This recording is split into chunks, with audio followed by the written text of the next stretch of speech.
known as the Hall of Faith, where men and women discovered what God can do when God's people learn to live, walk, and act by faith. The beautiful thing is, it's not just about them. It's about us. As the author of Hebrews writes to New Testament believers, and that's who we are, about how the lives of Old Testament saints who learned to live by faith should challenge and affect our lives as we live by faith. So we're excited to welcome you on this journey. It's going to be an exciting trip. We're going to learn a lot. Most importantly, we're going to be transformed by the truth of what it means to be a kingdom hero who lives by faith.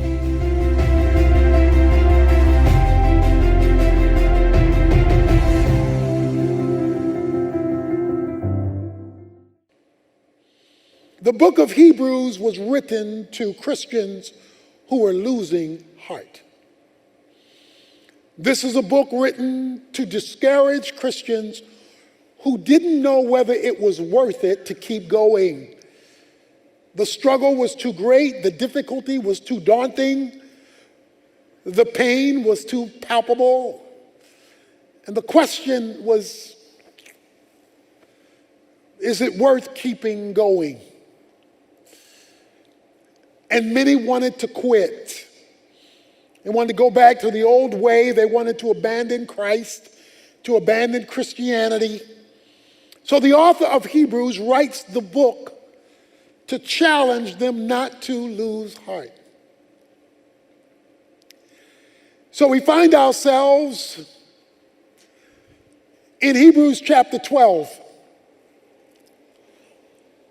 where he says, therefore, since we have so great a cloud of witnesses surrounding us, let us also lay aside every encumbrance and the sin which so easily entangles us, and let us run with endurance the race that is set before us, fixing our eyes on Jesus, the author and perfecter of faith, who for the joy set before him endured the cross, despising the shame, and is set down at the right hand of the throne of God. For consider him who has endured such hostility by sinners against himself, so that you will not grow weary and lose heart.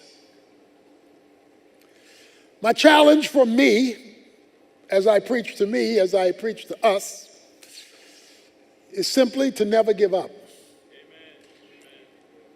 As hard as things have been, as hard as things are, the author of Hebrews is telling them and is speaking to us, and he's saying, never give up. In chapter 10, for example, he says in verse 35, therefore do not throw away your confidence, which has great reward, for you have need of endurance, so that when you have done the will of God, you may receive what is promised. Verse 39, and we are not of those who shrink back to destruction, but of those who have faith to the persevering of the soul. What he is simply saying is, don't give up. As hard as it is, as challenging as it has been for me, for you, and I speak to us, the word of the Lord for today in the reset that he is doing is don't give up. Amen.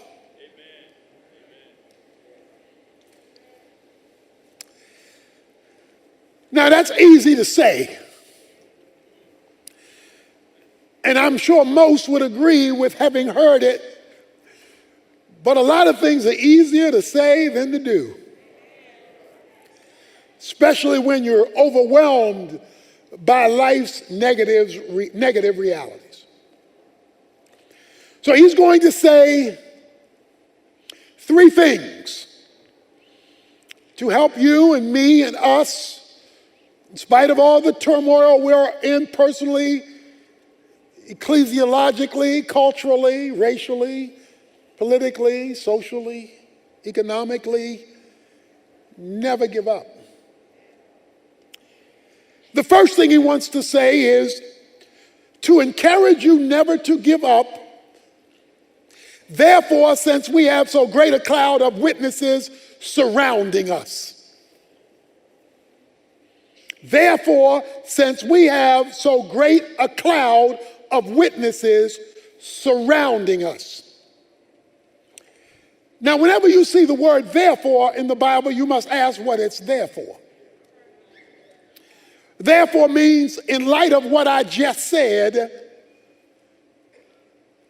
that's what I'm getting ready to talk about, but it's predicated on what I just said. Now, you have to read all of Hebrews 11 to get his point about the cloud of witnesses.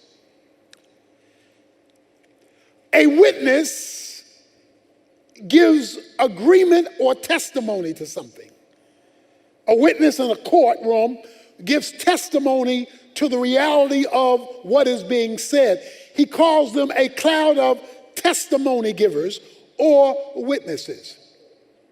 He says these witnesses are surrounding us. Present tense. They're right here, right now, and they will testify. The author of Hebrews says there is a cloud of witnesses. There is a body of people who will testify that you can make it and that you ought never give up. That testimony is given by men and women who are described in chapter 11. Now, obviously, time will not allow us to go through 40 verses in chapter 11 over each person, but I will sum it up with the first couple of verses of chapter 11. Now, faith is the assurance of things hoped for, the conviction of things not seen, for by it the men of old gained approval. By faith we understand that the worlds were prepared by the word of God, so that what is seen was not made out of things which are visible. The cloud of witnesses that he goes on to describe, he will say the words by faith, then he'll give the name of the witness, and then he'll tell you what the witness did. He will say by faith, this witness, Abraham, Abel, Noah, Enoch, Sarah, Rahab, on, and then he'll tell you what they did by faith. So the testimonies that he gives in 11, leading him to talk to us beginning in chapter 12, is a testimony that the key to making it and not giving up is learning to live by faith. So that's the key. He says faith is the conviction or persuasion of what you don't have empirical evidence to validate. In other words, faith has to deal with unseen reality. Faith is different than sight. Sight is something you have empirical reality. You can look at it with your own two eyes. He says faith is the assurance of things hoped for. It involves an expectation, hope. It is being confident about the expectation, and the way you know you're confident about the expectation is that you move in faith even though you haven't seen it yet. So you don't see it, but it's real, and you have to move by faith in light of what you do not see. He says, let me illustrate what I'm talking about. He says, we know that the worlds were created by the word of God. But I don't know that anybody has seen God. So what you see, the world, came from somebody you don't see. In other words, we know God is real not because we've seen God, but we've seen what he can do. If you and I are going to not quit, give up, throw in the towel, we must learn to live by faith. And faith is not merely the event when you got saved. It is supposed to be the lifestyle that you live now that you are saved. He says in Romans 14:23, whatever is not of faith is sin. So to not live by faith is to live sinfully. He says in 2 Corinthians 5:7 that we walk by faith, not by sight. Since we have a cloud of witnesses, witnesses testify. Now, some of these people, you don't know how they got in here. You don't know how they got in there. You say, they don't belong in here.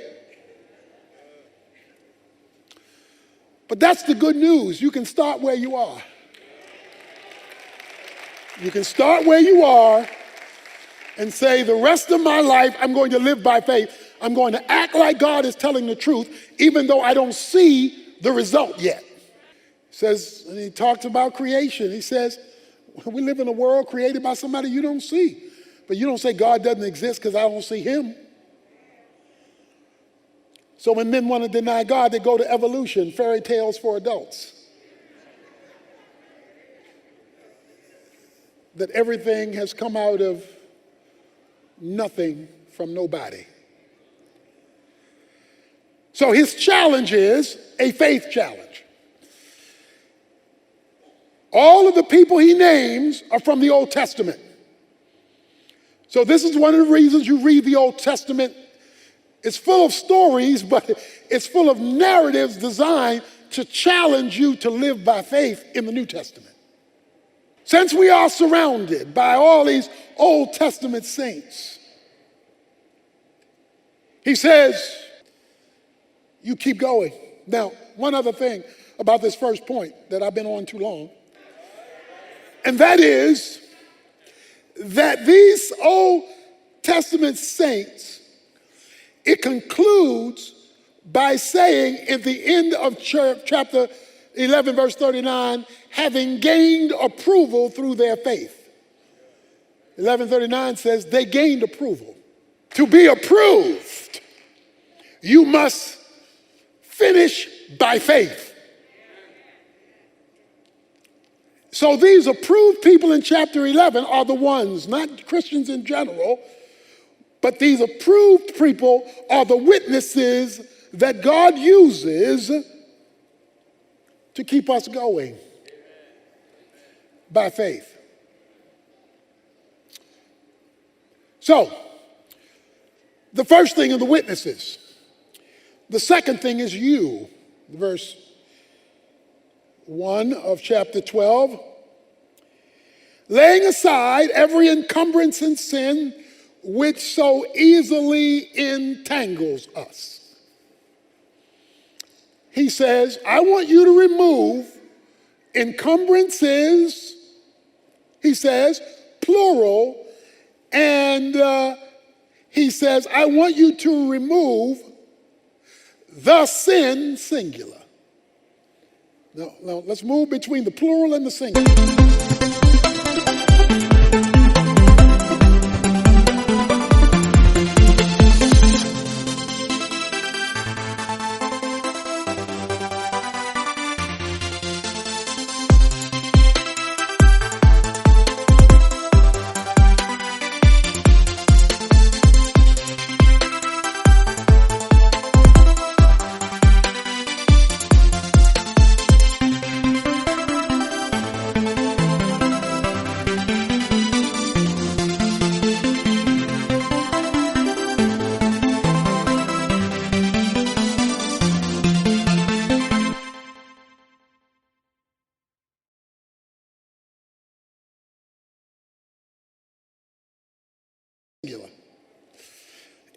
An encumbrance is something that is extra baggage, something holding you down.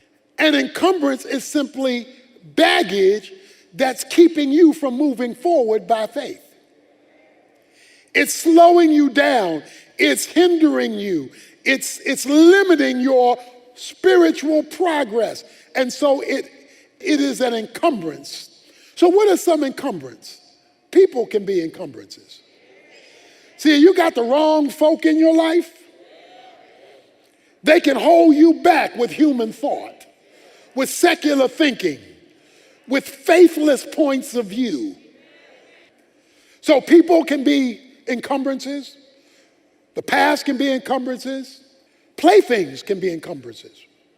What he says is something that holds you back, slows you down from moving by faith. And remember, we're talking about your movement now. What is the faith action God wants me to take? Then he says, the sin.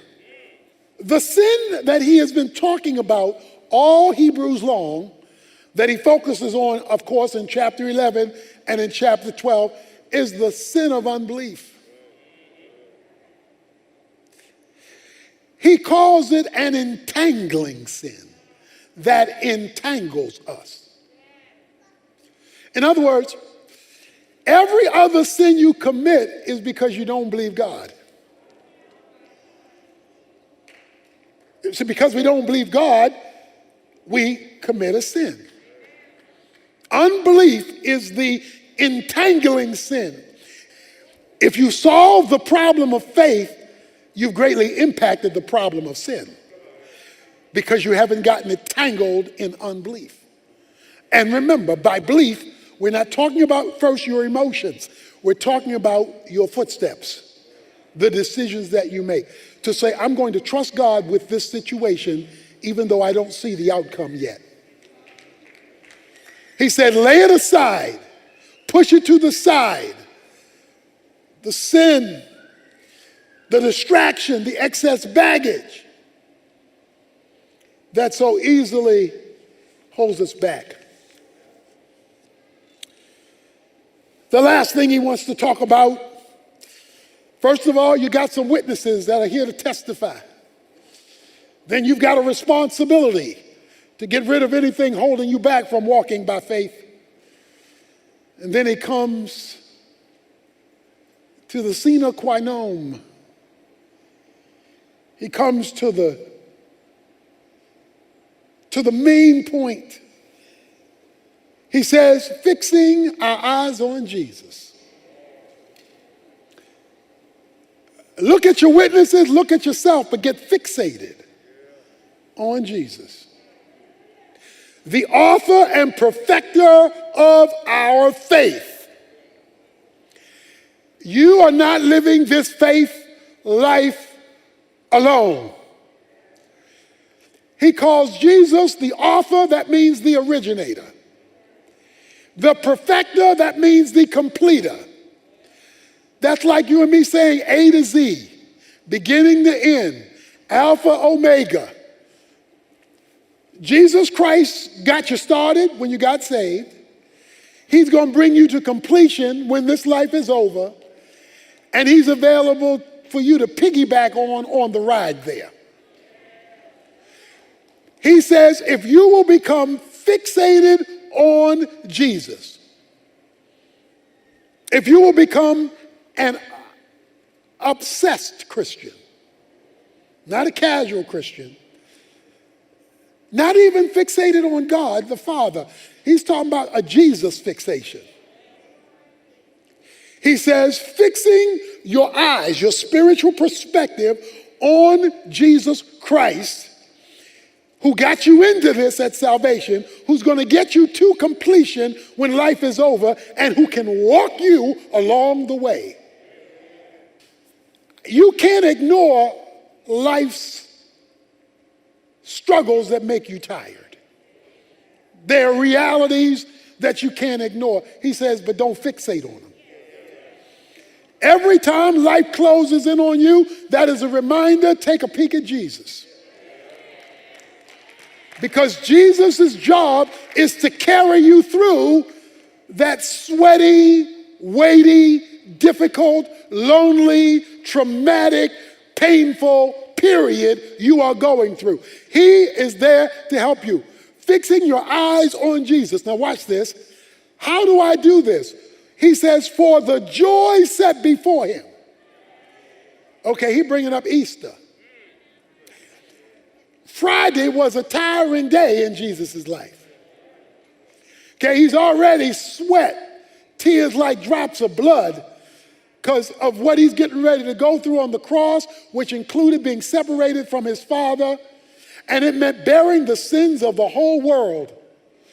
All he could say, like you and I, coming through this past year, is let this cup pass from me. I don't want any more. It's too hot to handle. It's too overwhelming. Give me a break. That's what Jesus was saying. I need a break from this. In my humanity, I don't want to have to deal with wearing the sins of the whole world and being separated from my Father. I don't want to have to go. However, not my will, but thy will be done. So he made a faith decision in a frustrating circumstance. He says, I'm going to do your will even though I don't want to. You ever been like that? You don't want to do God's will. You tired of trying to do God's will, but you make the decision to walk by faith in spite of how you feel. He says, Jesus made that decision. The question is, what was his motivation in his humanity to make that decision? It says, for the joy set before him. All the time he was struggling with Friday, he was thinking about Sunday. Okay, let me say that again. He's struggling with Friday. Now I know we sanitized the cross. That was a nasty situation. That wasn't fun and games. That was bloody and gory. You saw the movie The Passion of the Christ. It gave you a much more realistic vision of what was involved with the cross. But he kept his mind on Sunday and beyond. On Sunday, he was going to get up from the grave. After Sunday, he was going to ascend 40 days later to his Father. Then he was going to be seated on the right-hand side of his Father. Then the prophecy is that every knee will bow and every tongue will confess to the glory of God, the exaltation of Jesus Christ. So he kept looking at what God had in store. And while he was looking at that, he was able to deal with this. I would love to be one of those preachers who could prophesy you don't get sick. I'd love to be one of those preachers who could prophesy you never gonna have a financial breakdown, that you never gonna be lonely, that you never gonna struggle. But that would be a lie. Because we know better. No matter how spiritual you are, you're human spiritual. Which means life hits you and sometimes it breaks your heart. But he says, without denying the reality of Friday, don't miss the reality of Sunday. That God is taking you somewhere if you will keep going by faith. He says, keep your eyes on Jesus. Look to Jesus, talk to Jesus, pray to Jesus. He closes with these words, for consider him, keep your mind.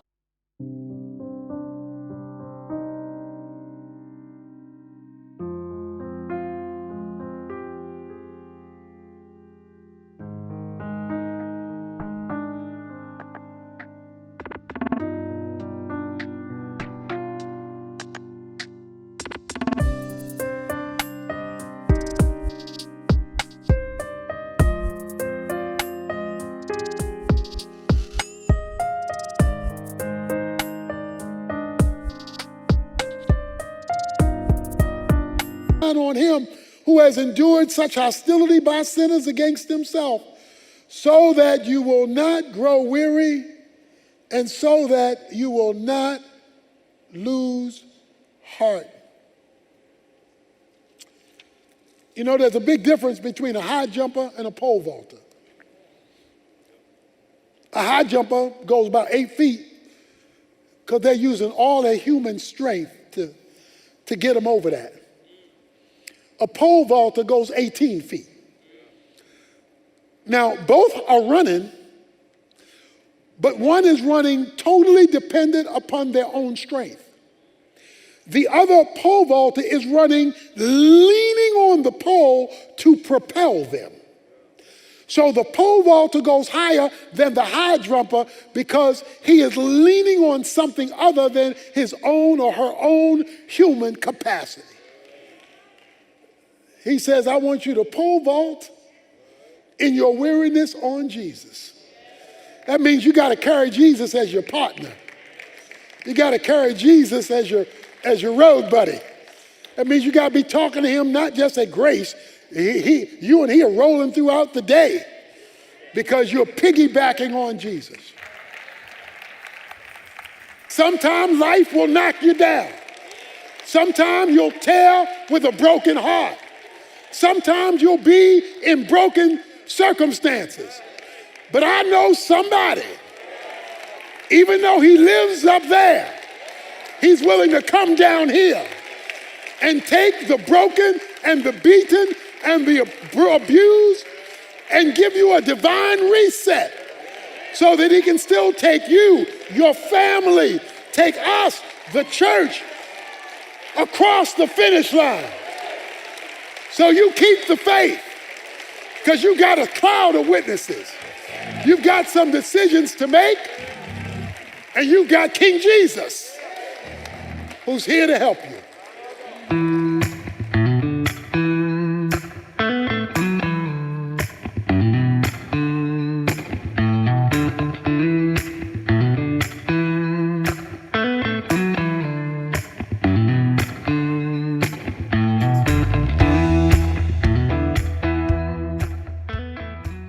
It's time to start living a life of faith. No matter where things have been up until this point, you can begin a new beginning right now by making the decision to walk with God in obedience, even when it relates to things you have not yet seen, but things you are expecting because you know God is worth trusting and worth following. And if you will keep your focus on heaven, while you are living your life on earth, you will see what God can do, even in your struggle, even in your pain, even in your uncertainty, to give you his powerful presence, moving you forward for the